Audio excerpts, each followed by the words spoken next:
아멘.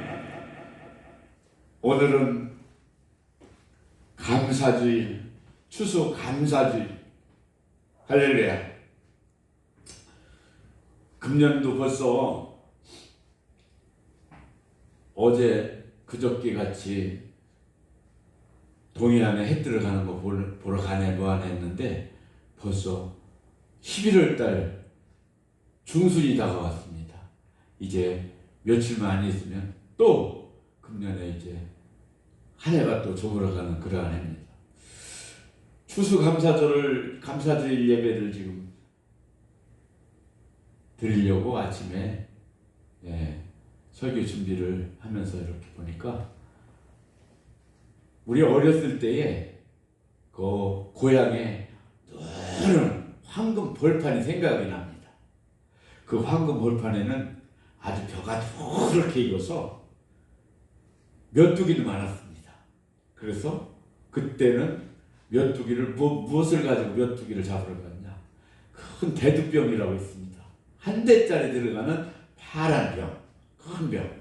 그 대두병을 가지고 거기다 메뚜기를 잡아서 집어넣고 하던 그런 생각이 납니다. 그리고 그 개울들이 구불구불 이렇게 동네 가운데로 흘러내려간 개울들이 들판 가운데로 지나가는 모습.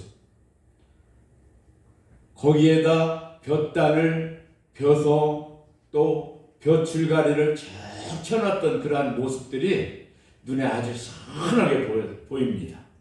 지금도. 그리고 그때는 11월 달쯤 되면은 벼 추수를 일찍 못한 사람들은 눈을 맞춥니다. 눈이 일찍 왔어요. 지금 이 지구가 온난화가 되다 보니까 11월 중순인데도 첫눈이 아직 안 왔습니다. 우리 어렸을 때 같으면 지금쯤이면 눈 내릴 곳이 아주 많았습니다. 그런데 지금은 이 지구가 온난화가 되다 보니까 11월 달 겨울 내내도 눈 구경하기가 힘들어요. 그래서 오늘 본문 말씀은 요한복음 15장 1절에서 8절 말씀인데 이 말씀은 열매 맺는 성도라는 제목의 말씀을 가지고 오늘 은혜를 나누고자 합니다. 오늘 이 본문 말씀은 유명한 포도나무를 비유하는 그런 말씀입니다. 여기서 본문 말씀이면 하나님은 농부요, 예수님은 포도나무요, 우리는 거기에 달려있는 가지입니다. 가지의 사명은 무슨 사명입니까? 가지는 나무에서 쭉쭉 뻗어나가서 열매를 맺는 사명입니다. 가지가 없으면 열매가 맺지를 않죠. 통나무 줄기 하나에서 열매 맺는 거 봤습니까? 우리는 이 본문 말씀에서 보다시피 가지라고 했습니다. 예수님한테 매달려 있는 우리 성도님들은 다 가지입니다. 그리고 성도님들은 열매입니다. 오늘 본문의 말씀을 통해서 열매 맺는 성도, 어떻게 해야 열매를 맺을 수가 있는가? 오늘 은혜를 같이 나누고자 합니다.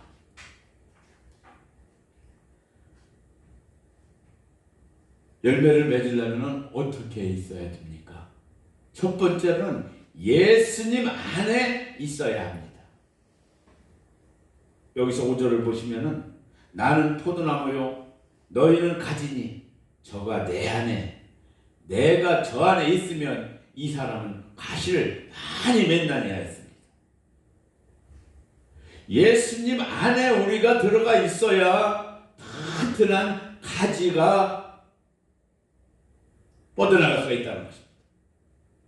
예수님 안에 거하지 못하면 가지가 있어도 삐득삐득 말라있는 가지, 그런 말라있는 가지에서는 절대로 열매가 맺을 수가 없습니다. 가지도 싱싱한 가지, 아주 싱싱한 실한 가지가 뻗어나갈 때에 거기서 열매가 맺는 것은 아주 결실 맺을 수 있게 아주 튼튼하고 실한 열매가 맺을 수가 있는 것이죠. 비유를 통해서 하나님께서는 자신을 계시하고 계십니다. 하나님의 놀라운 세계를 인간에게 이해시키기 위해서 이 비유라는 방법을 쓰고 계시는 것이죠. 나는 포도나무요. 예수님이 참 생명의 근원이시라는 것입니다. 과실을 많이 맺는 예수 안에 믿음의 열매를 의미하고 있습니다. 이 생명이 되시는 예수 안에 있어야 믿음의 열매를 맺을 수가 있습니다. 열매는 우리 교회 안에서 예수님 안에서 무슨 열매가 있습니까? 사랑의 열매가 있습니다. 또 믿음의 열매가 있습니다. 또 충성의 열매가 있습니다. 거기에서 제일 상급받는 열매는 전도의 열매입니다.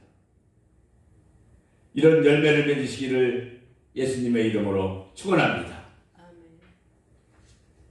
사랑하는 여러분, 하나님께서는 우리에게 열매를 요구하고 계십니다. 무슨 열매?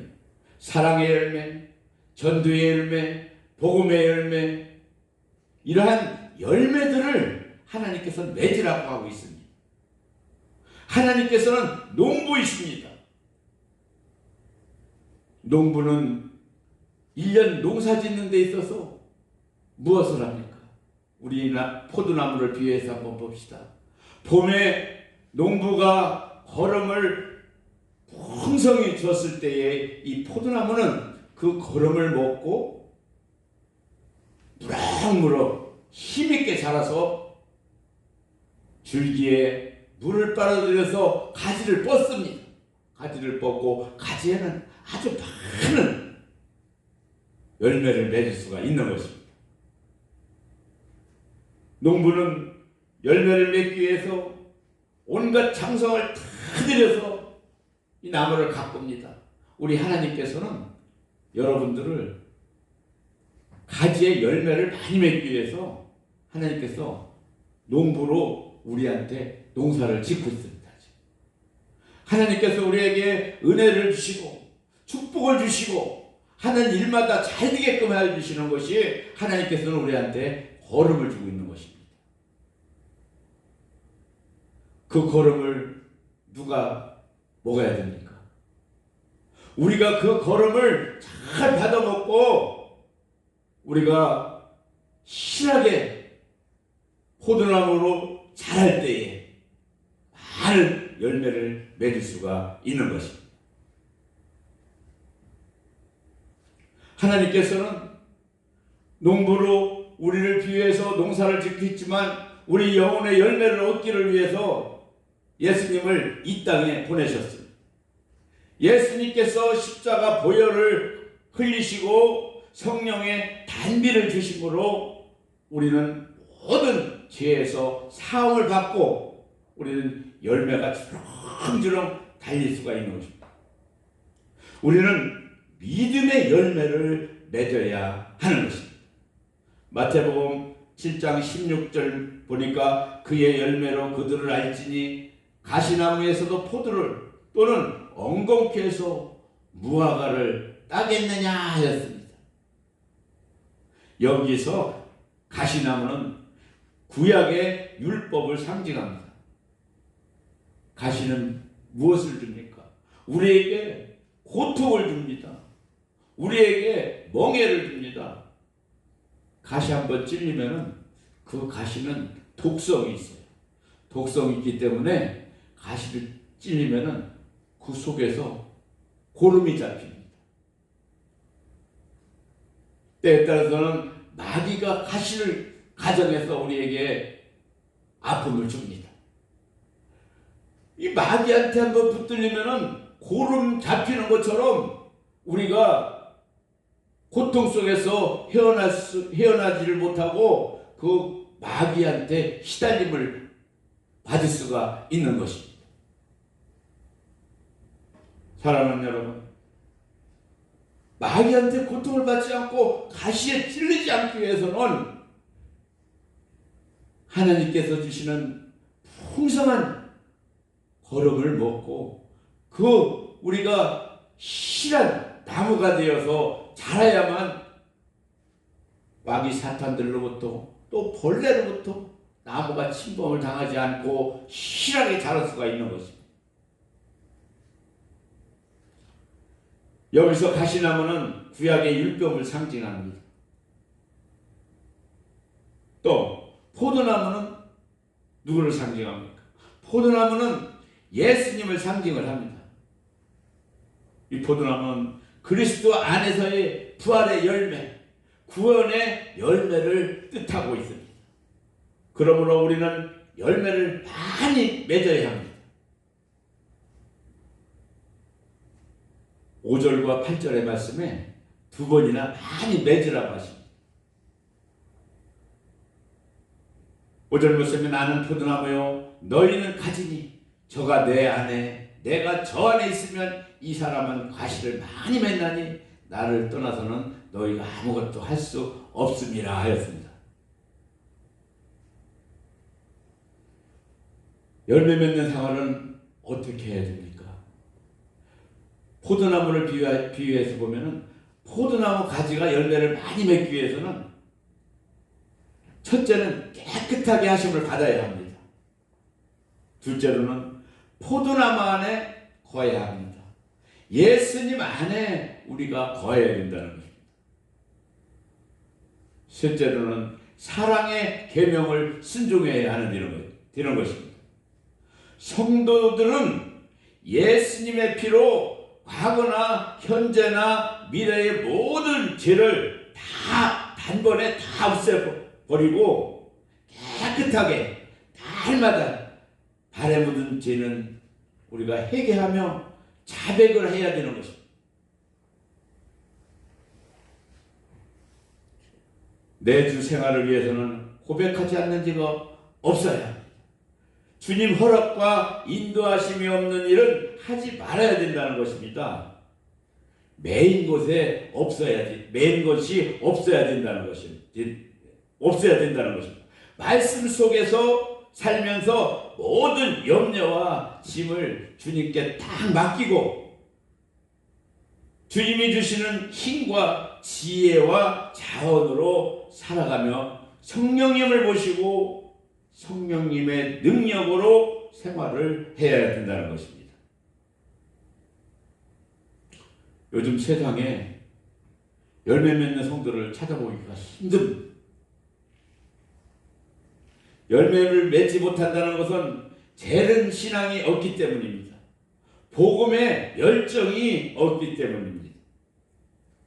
그러면 어떻게 열매를 맺을 수가 있을까요? 예수님과 하나가 될 때에 성도는 열매를 맺을 수가 있습니다. 예수 안에 거하면은 풍성한 열매를 맺을 수가 있는 것입니다. 풍성한 열매는 보기에도 좋습니다. 풍성한 열매는 맛도 있습니다.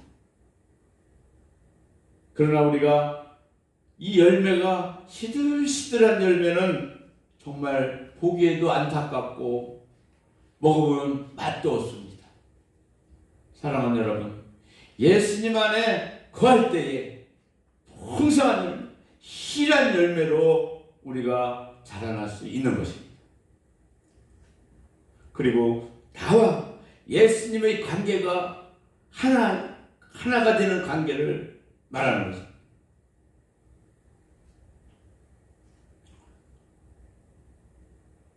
두 번째는 예수님 밖에 있으면 버림을 받습니다.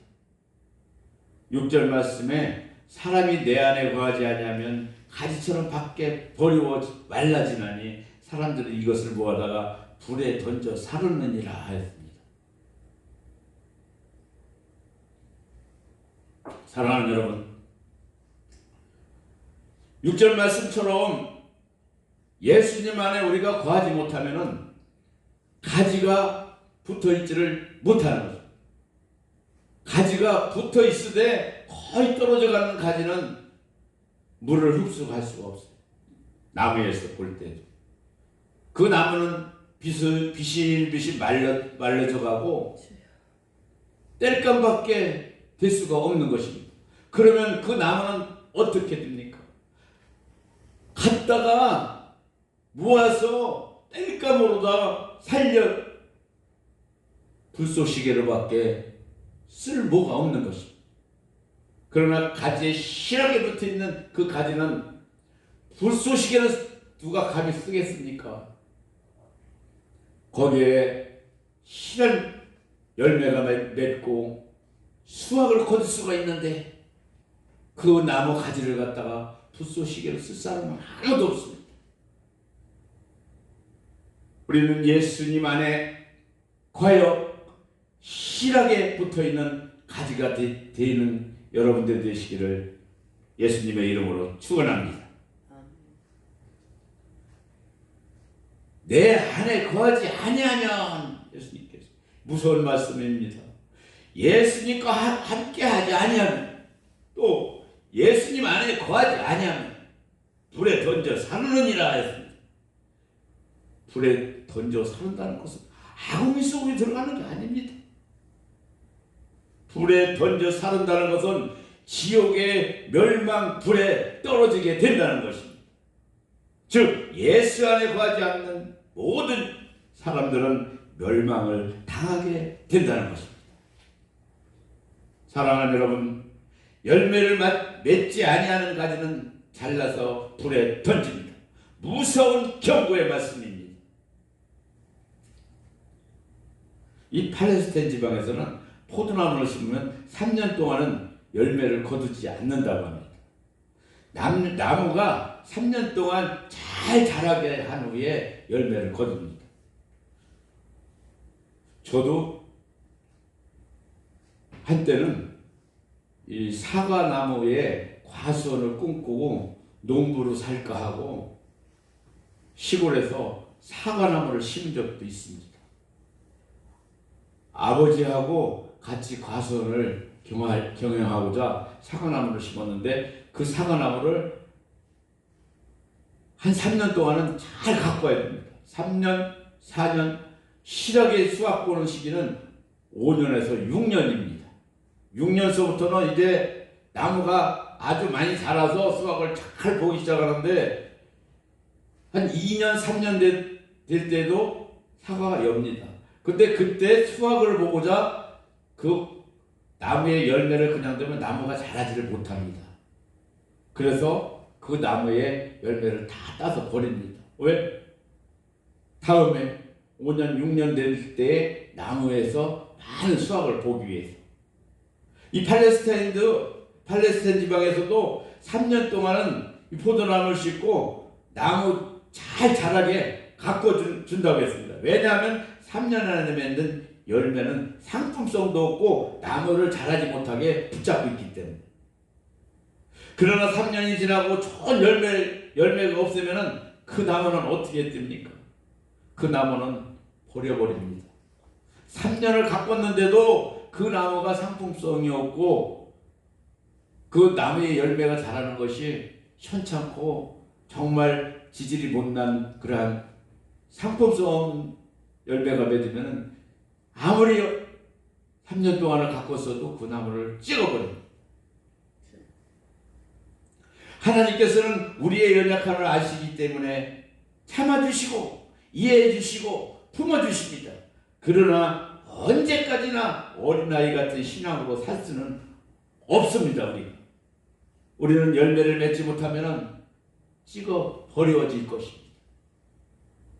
본문은 1차적으로 유대인들을 향한 말씀입니다.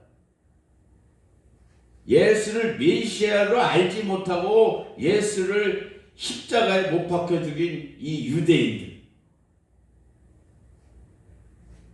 구약의 율법으로 예수를 깨닫지 못한 유대인들을 향한 하나님의 말씀인 것입니다. 유대인들은 벌이와 불사르지는 고통을 맛본다고 했습니다. 이 AD 70년경에 디도 장군에 의해서 예루살렘이 아주 황폐해집니다. 그렇기 때문에 이 이스라엘 백성들이 2000년 동안을 나라 없이 온 각 지방마다 나라마다 퍼져서 자기 나라 없이 방황하며 살았습니다. 그리고는 2차 대전 때는 600만 명의 학살을 당합니다. 하나님께서 심판을 하셨던 것입니다. 참 무서운 것입니다. 하나님의 심판. 우리도 예수 안에 거하지 못하면 이러한 무서움을 당할 수가 있습니다. 하나님의 말씀은 반드시 성경에 있는 말씀대로 이루어지는 것입니다. 그러므로 열매 없는 자는 반드시 심판을 받을 것입니다. 1차적으로는 유대인에 대한 경고였지만 2차적으로는 오늘날 우리 성도를 향한 경고의 말씀입니다. 열매가 없는 이렇게 말씀하셨는데 열매가 없는 이것은 수년 동안을 교회에 출석해도 또 직분을 받고도 세상권을 끊지 못하는 성도를 말하고 있습니다. 직분을 받은 자, 직분을 받고도 자기의 본분을 잊어버리고 은혜에 감사가 없고 항상 어린아이같이 보내는 그러한 신앙을 가진 자들, 이 직분자들, 이 성도님들은 열매가 없는 것입니다. 사랑하는 여러분, 어리석은 열매 없는 성도가 되지 말고 장성한 성도가 되어서 시냇가에 심은 나무처럼 시절을 쫓아 열매를 맺기를 바랍니다. 마지막으로는 많은 열매를 맺으면 하나님께 영광이 됩니다. 오늘 추수감사절 예배를 통해서 우리는 많은 열매를 맺어서 많은 수확을 보는 그런 성도님들 되시를 예수님의 이름으로 축원합니다. 8절 말씀 보니까 너희가 가시를 많이 맺으면 내 아버지께 영광을 받으실 것이요 너희가 내 제자가 되리라 했습니다. 하나님께서 인간의 창조의 목적은 하나님을 영화롭게 하는 것입니다. 포도나무의 열매는 포도나무의 수출이요 영광입니다. 좋은 포도나무는 나무가 좋은 나무예요. 포도나무입니다. 좋은 포도나무 무엇입니까? 좋은 믿음의 열매를 맺는 성도가 좋은 성도라는 것입니다. 과실을 많이 맺으면 믿음의 열매를 풍성히 맺으면은 하나님께서 내 제자가 되리라 예수님의 사람이 된다는 것입니다. 즉 예수님 안에서 믿음의 열매를 맺으면 예수님의 사람이 된다는 것입니다. 할렐루야. 사랑하는 여러분, 열매 맺는 성도는 하나님을 영예롭게 하는 자입니다. 하나님을 기쁘게 하는 자입니다. 내 삶의 열매의 믿음의 열매가 맺는다면 우리는 행복한 인생이고 가치 있는 인생을 사는 것입니다. 또는 보람되고 성공적인 인생을 사는 것입니다. 성도의 삶은 목적은 무엇입니까? 하나님께 영광을 돌리는 것입니다. 오늘 교회에 나와서 추수감사절 예배 드리는 것은 무엇 때문에 예배를 드립니까? 하나님께 영광을 드리기 위해서 오늘 이렇게 나와서 예배를 드리고 있는 것입니다. 모든 영광은 하나님께, 모든 영광을 하나님께 드리시기를 바랍니다. 예수님 안에서 열매 맺는 성도의 삶은 자유롭고 행복합니다. 또 소망이 넘치고 항상 기쁨이 넘칩니다. 믿음의 열매가 있는 자는 그 얼굴이 환하고 빛이 나는 것입니다. 할렐루야. 우리 김종훈 목사님 오늘 보니까 얼굴이 환하게 빛이 나는 거 보니까 오늘 열매 맺는 그러한 가지에 붙어있는 우리 목사님이십니다. 할렐루야. 또 주님의 제자가 됩니다. 예수님의 제자가 된다는 것은 아무나 뽑혀서 제자가 되는 것이 아닙니다. 예수님께서 택하신 자, 예수님한테 택해서 부름을 받은 자, 얼마나 영광입니까? 사랑하는 여러분, 수많은 사람들 중에서 예수님 안에 거하면서 그 포도나무에 붙어 실하게 가지가 뻗어서 열매가 주렁주렁 맺기를 바랍니다. 열매가 있는 성도는 예수님의 제자가 되며 예수님을 따라서 삽니다. 예수의 나라를 기업으로 얻게 됩니다. 예수님의 증인으로 살게 됩니다. 우리는 예수님의 제자가 되어야 합니다. 사랑하는 여러분, 결론을 맺겠습니다. 우리는 평생 예수님 안에 거하며 하나님께서 기뻐하시는 열매를 많이 맺고 그 가지에 붙어서 실하게 열매를 주렁주렁 맺으며 우리가 이 삶 속에서 시들지 않는 가지로 남아있는 여러분이 되시기를 예수님의 이름으로 축원을 드립니다. 축원합니다.